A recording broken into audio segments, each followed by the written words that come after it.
the gift of saving hundreds and maybe thousands of dollars in taxes every year is very real for members of the clergy due to the housing exemption. It's been part of the U.S. tax code since 1921. Though it's faced some recent court challenges, the housing allowance remains a key component in clergy compensation.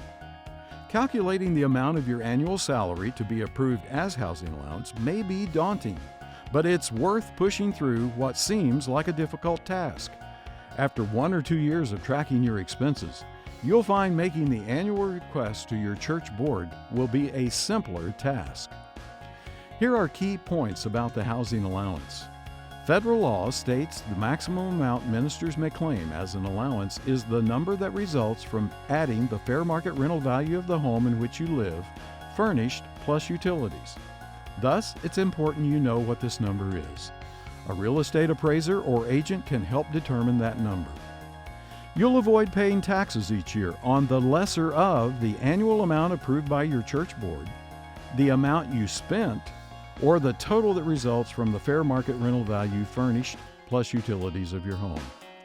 You will pay self-employment Social Security taxes called SECA on your housing allowance amount. This actually boosts your retirement benefit from this program. A housing allowance is easily approved. You determine the amount you want designated by the December church board meeting. They approve that amount to be equally paid to you throughout the new year.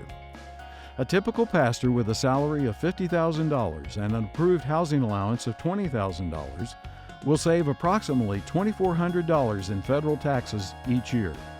In states where the housing allowance is not taxed, the savings will be even greater. Other noteworthy points about the housing allowance provision for clergy include a housing allowance may be amended anytime during the year, up or down. Always get the board's approval for an increase before you incur the new expenses. Be generous in the amount you request, but don't get too carried away.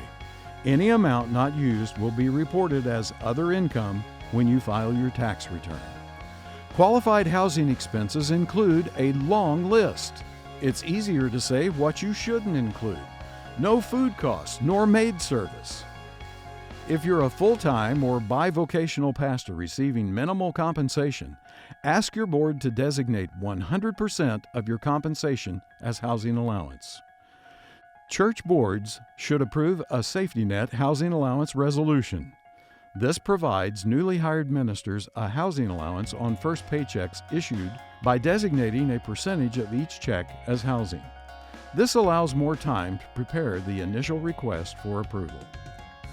If you leave a ministry position in the future and enter a non-ministry occupation, you may leave your account at Servant Solutions until you retire.